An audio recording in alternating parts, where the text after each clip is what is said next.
Olha, o Brasil bateu recorde de feminicídios em 2025. Foram registrados quase 1.500 casos, o que significa 4 mortes por dia. Os índices do ano passado superaram 2024, mesmo com os estados de Alagoas, Paraíba, Pernambuco e São Paulo não informando os dados do mês de dezembro. Nós separamos alguns dos números divulgados pelo Ministério da Justiça e Segurança Pública aqui no telão. Olha, no total, 13.448 vítimas, 3 por dia, como eu falei agora há pouco, e houve um aumento de 174,77% dos casos. E a gente vê o crescimento do número, gente. Olha, 2015, 535. Agora, 2025, olha o número, 1.470, né? Então, aumentou em número e muito esse percentual, né? É um dado lamentável, porque a cada momento a gente tem a notícia de criação de políticas públicas, mas por que o número vem aumentando, né? Lembrando que esse número tende a aumentar, já que alguns estados não divulgaram os registros do mês de dezembro, agora de 2025.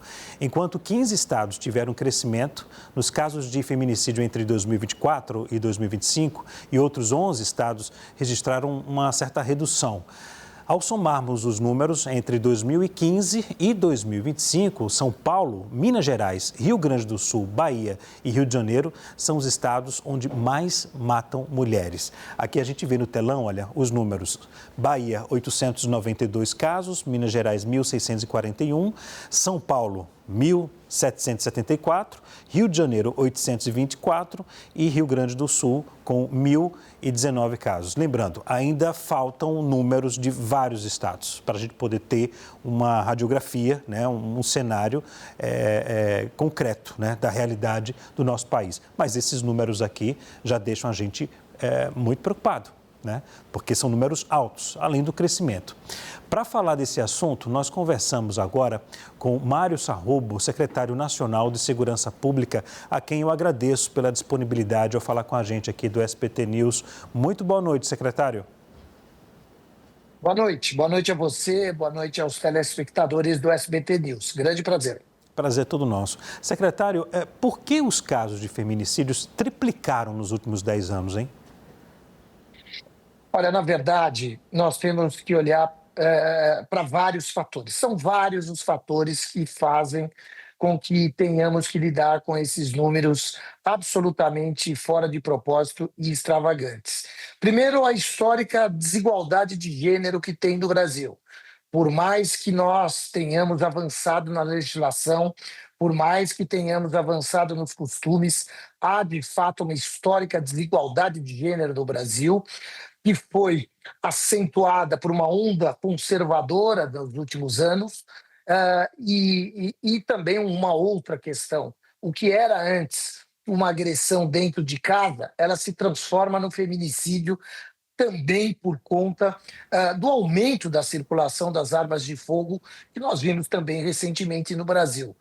Todo esse contexto nos leva a um aumento muito grande do número de mortes em situação de violência doméstica familiar contra a mulher, aliado ainda a um outro fator que eu acho muito relevante. No Brasil, não obstante várias políticas, também do governo federal e dos estados, mas ainda é muito pequeno o número de delegacias especializadas em atendimento às mulheres, e as mulheres não se sentem muito confortáveis para fazer a primeira denúncia. Porque quando ela faz a primeira denúncia e já recebe a medida protetiva, isso impede o feminicídio. Quando ela não se sente acolhida, uma vez, ela vai embora, não volta mais, vai sendo agredida e isso acaba no feminicídio. Então é uma conjunção de fatores culturais, estruturantes do Brasil que precisam, evidentemente, de um olhar muito diferenciado dos estados, e nós, do governo federal, dentro dos recursos que temos, estamos procurando trabalhar com delegacias da mulher, sala de Lás e assim por diante. Secretário, eu vou chamar a nossa colega, a nossa comentarista, analista Basília Rodrigues, que também tem uma pergunta a fazer. Basília, por favor. Oi, secretário, tudo bem? Obrigada pela sua atenção aqui conosco do SBT News. O senhor é muito bem avaliado entre fontes dos estados, secretários de estado e também aqui da esplanada de Brasília, para além das paredes do Ministério da Justiça. Eu gostaria de saber se nessa nova composição de governo, com a vinda de Wellington César para assumir o ministério no lugar de Lewandowski, se o senhor pretende continuar na equipe ou não. E, claro, dentro dessa pauta, este é um dos assuntos que mais repercutem negativamente no governo, o recorde de feminicídios. Então, sempre fica aquela dúvida, né, sobre a continuidade das políticas que já estão aí. Quando está uma equipe, vem outra, por melhores intenções que a nova equipe tenha, sempre há demora, né, nessa transição, em estar mais conectado com as reais demandas. E o feminicídio é uma demanda importante, né? Não só para reduzir o número de mulheres que são mortas por seus companheiros, como também uma forma de prevenir que qualquer tipo de violência contra as mulheres acabe acontecendo. E aí, o senhor fica, o senhor sai? O que o senhor vai decidir? Obrigado, Basília. Eu já comuniquei ao ministro Wellington, que por sinal eu conheço há 15 anos, é um amigo oriundo do Ministério Público da Bahia, mas o meu ciclo se encerra, nós conseguimos atingir aí um percentual significativo do nosso projeto estratégico. Cheguei com o ministro Lewandowski, saio com ele, mas faço, evidentemente, a transição com o amigo ministro Wellington e com o meu provável sucessor, que deve ser indicado aí nos próximos dias. Justamente, Basília, por conta do tema. Segurança pública não pode ter interrupção de políticas públicas, e essa não é a disposição do ministro Wellington, que está aí em busca de um nome que possa dar continuidade e aperfeiçoar todas as políticas que estão sendo construídas. Dentre elas, é bom que se diga, a construção de várias casas da mulher brasileira em vários estados do Brasil, o avanço que nós temos tido com a sala lilás nas delegacias de polícia, já que não há, muitas vezes, recursos, seja do Fundo Nacional de Segurança Pública, seja dos estados, para a construção de delegacias especializadas, é importante que tenhamos em cada delegacia um espaço adequado para que a mulher se sinta acolhida, que possa ser atendida por delegadas de polícia mulher, por investigadoras mulheres, que possam dar um acolhimento especializado, cujo treinamento também tem sido feito pela Diretoria de Ensino e Pesquisa e a Diretoria do Sistema Único de Segurança Pública da Senasp, do Ministério da Justiça. Então, nós temos avançado nas capacitações, nas salas lilás, nas delegacias da mulher, que estamos tentando financiar, e acho que esse é um caminho que tem que ser, nós temos que potencializar isso ao máximo.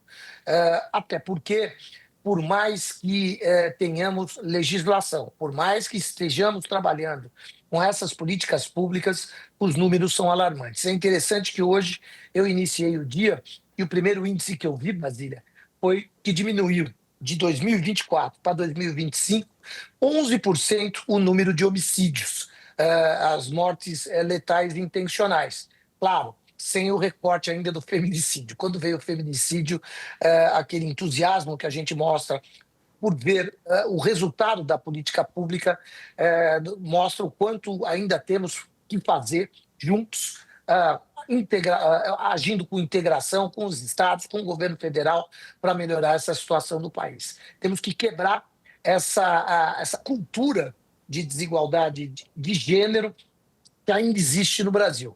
As mulheres estão cada vez mais independentes, as mulheres estão nas redes sociais, as mulheres querem trabalhar, querem criar suas próprias vidas e, em alguns nichos, elas ainda estão encontrando resistência por conta, repito, da histórica desigualdade de gênero do Brasil. Então, para além da questão preventiva cultural, que precisa acontecer nas escolas, que precisa acontecer nas faculdades, que precisa acontecer desde a base. É preciso, de fato, criar condições, isso me parece a questão importantíssima, que é condições para que a mulher se sinta segura e fazer a primeira denúncia. Porque, a partir do momento em que ela faz a primeira denúncia, ela recebe as medidas protetivas e aí a chance de escapar do feminicídio é muito grande. O histórico mostra, trabalhei muito com isso ainda no Ministério Público, que o marido pede perdão, pede desculpas e assim por diante, e ela acaba acreditando.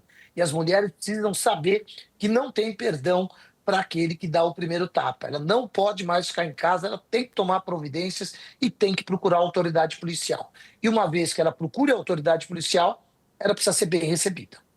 Agora, secretário, qual o principal entrave, secretário, que existe para esse tipo de política pública não avançar? Eu fico me perguntando porque, um exemplo, se surge um caso de ameaça, qual a dificuldade do Estado brasileiro colocar uma tornozeleira naquele que é acusado já lá atrás de provocar ou de agir contra uma mulher, né? Até agredir. Qual a dificuldade do Estado brasileiro fazer esse monitoramento de uma pessoa que coloca a outra em risco? Porque é questão financeira, mas estamos falando de um assunto e de um elemento, né, um dispositivo que ajudaria muito em vários casos, até para a mulher não se sentir amedrontada ou em risco se for denunciar a pessoa que está tentando agredir. Qual é o maior entrave, secretário? O maior entrave continua a ser os investimentos. Nós temos procurado investir a partir do governo federal e muitos estados investem também, mas na verdade o Brasil tem historicamente uma crise em função de recursos públicos, mas existem vários mecanismos para isso. Desde a tornozeleira eletrônica até algo que começou no estado de São Paulo e que hoje está em todo o Brasil, que é a Patrulha Maria da Penha. É aquele trabalho que é feito pelas guardas civis que são avisadas de que em determinada localidade tem uma mulher sob medida protetiva e essa Patrulha Maria da Penha passa ali diariamente, está sempre próxima, toca a campainha, conversa com a mulher, está sempre dando segurança para essa mulher e impedindo, muitas vezes, uma nova agressão.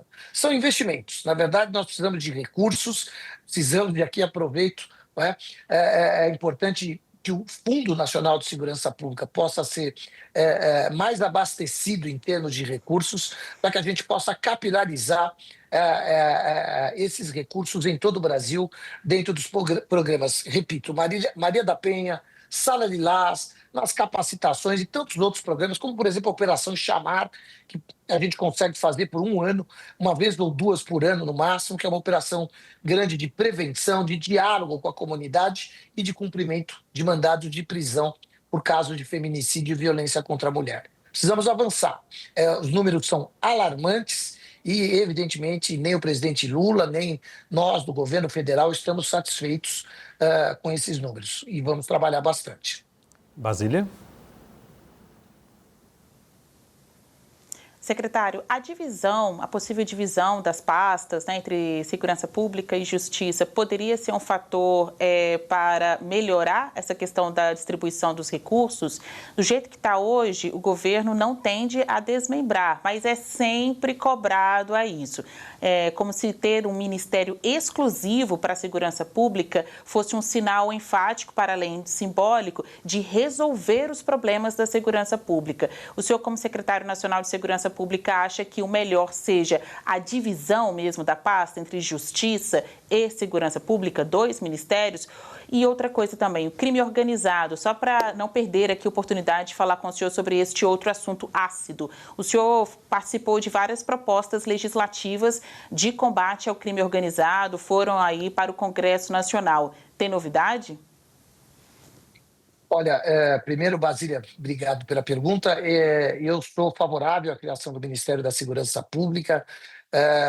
Evidentemente, em reunião já estive conversando sobre isso com outros ministros e até com o próprio presidente da República e pude expor a ele. Entendo que este aqui não seria o momento, até porque os recursos que seriam investidos no Ministério da Segurança Pública agora, eles poderiam ser investidos no Ministério da Justiça, na própria Secretaria Nacional de Segurança Pública, Secretaria de Acesso à Justiça, tem grandes projetos aí, por exemplo, na violência contra a mulher, também, seria mais positivo em termos de resultado para a população brasileira e para o próprio governo em termos de melhoria da segurança pública. Mas acredito que num próximo mandato do presidente Lula isso é irreversível, pelo menos é isso que eu tenho ouvido aqui, dentro do que é possível se ouvir na condição de secretário, isso talvez deva acontecer, posso dizer, com alguma segurança no próximo governo Lula, entendo em o presidente Lula conseguindo um novo mandato. Agora, evidentemente, nós sabemos que essa questão da segurança pública e do crime organizado e a legislação é uma discussão hoje muito difícil na sociedade brasileira, e o Congresso Nacional ele tem repercutido, ele tem repercutido essa discussão muito polarizada, muito ideologizada na sociedade. A lei antifacção, por exemplo, ela foi, na nossa visão, muito prejudicada na, na Câmara Federal, foi reorganizada no Senado. O texto que sai do Senado, na nossa visão, ele sai de forma muito positiva, muito próximo daquilo que foi a nossa proposta. A nossa expectativa é que a Câmara se sensibilize, que possa estabelecer um diálogo. O ministro Wellington está disposto a dialogar. O mesmo posso afirmar com relação ao PEC da segurança pública. A PEC também, esse relatório também não nos agrada, o relatório do deputado Mendonça. A nossa expectativa é que a gente possa, através do diálogo, construir uma legislação que seja aí, suficiente, que seja boa para a população brasileira. Analisar, secretário, o senhor acredita que essa PEC da segurança pública possa ser aprovada ainda este ano ou não? A expectativa é que sim. É uma medida estruturante proposta pelo ministro Lewandowski, uma medida necessária que prevê a coordenação pelo governo federal das políticas de segurança pública. E aqui eu aproveito, tenho dito bastante isso, é importante que as pessoas entendam que coordenação não é comando. O governo federal não quer comandar a segurança pública dos estados. Ele quer apenas organizar para que a gente possa ter uma política nacional de segurança pública. E o grande exemplo que eu gosto de citar é a questão do crime organizado, Basília, como a gente estava dizendo agora há pouco, né? Duas facções que atuam aqui no Brasil, elas nasceram em dois estados, que sempre negaram a existência dessas facções, e nunca houve uma política nacional para que elas não pudessem avançar nos outros estados do Brasil. Os outros estados ignoravam. Eu não tenho crime organizado, não é problema meu. Eu não preciso me preocupar com isso. Então, nós precisamos pensar o Brasil em termos de segurança pública, respeitadas as autonomias. O relatório do deputado Mendonça, e aqui é bom pontuar mais uma vez, ele foi muito dialógico, chamou a todos nós, ouviu todos os segmentos, mas ele efetivamente não nos agrada. Na nossa visão e na minha, em especial, é um relatório que traz um retrocesso em relação à lei do Sistema Único de Segurança Pública. Agora, eu acredito sempre no diálogo, acredito no Congresso Nacional, acreditava, como de fato sempre acreditei no ministro Lewandowski, e acredito agora no ministro Wellington, na capacidade de diálogo dele também, como tinha o ministro Lewandowski, o presidente Lula, a base do governo. Acho que a gente vai conseguir avançar. Agora, precisa ser rápido, porque quanto mais próximo das eleições, maior risco a gente tem da proposta ser totalmente desidratada ou mesmo não votada. Secretário, eu estou com um tempo bem curtinho agora. Eu vou passar para a Basília, que tem uma pergunta a fazer. Basília? Tem vários projetos da sua gestão que eu acho que não foram devidamente publicizados, assim, né? Para além da pauta escrita ali, para vocês estarem mais em cima mesmo, divulgando nas redes, em discursos. Tem o Território Seguro, que teve início no Rio Grande do Norte, que já tem tido resultados por lá. Minha pergunta é para que o senhor seja mais enfático em relação a uma resposta que o senhor acabou de dizer. O senhor disse que, de forma segura, em um eventual novo mandato, o presidente Luiz Inácio Lula da Silva criará um Ministério da Segurança Pública. Foi isso que o senhor respondeu agora há pouco, né? O senhor que é um defensor desse desmembramento de Justiça e Segurança Pública em duas pastas, e o senhor disse, olha, eu posso dizer de forma segura que Lula tomará esta decisão em um novo mandato. Por favor, Basília, eu não tenho esse mandato, não, de falar de forma segura. Se eu falei, foi um equívoco aqui. Mas eu acredito que isso deva acontecer por conta dos debates que aconteceram dentro do governo. O presidente Lula sempre muito dialógico, sempre muito democrático, ouve demais os ministros. Eu acredito que num novo mandato isso deva acontecer. Vamos modificar. Acredito que num novo mandato isso deva acontecer. Secretário, muito obrigado, viu, mais uma vez, pela disponibilidade de falar com a gente aqui do SBT News. Uma boa noite e até a próxima. Sou eu quem agradece. Obrigado, Basília. Estou te devendo um telefonema. A gente volta a falar já já. Muito obrigado a todos vocês. Obrigado. Okay. Obrigado, Basília, também. Até já.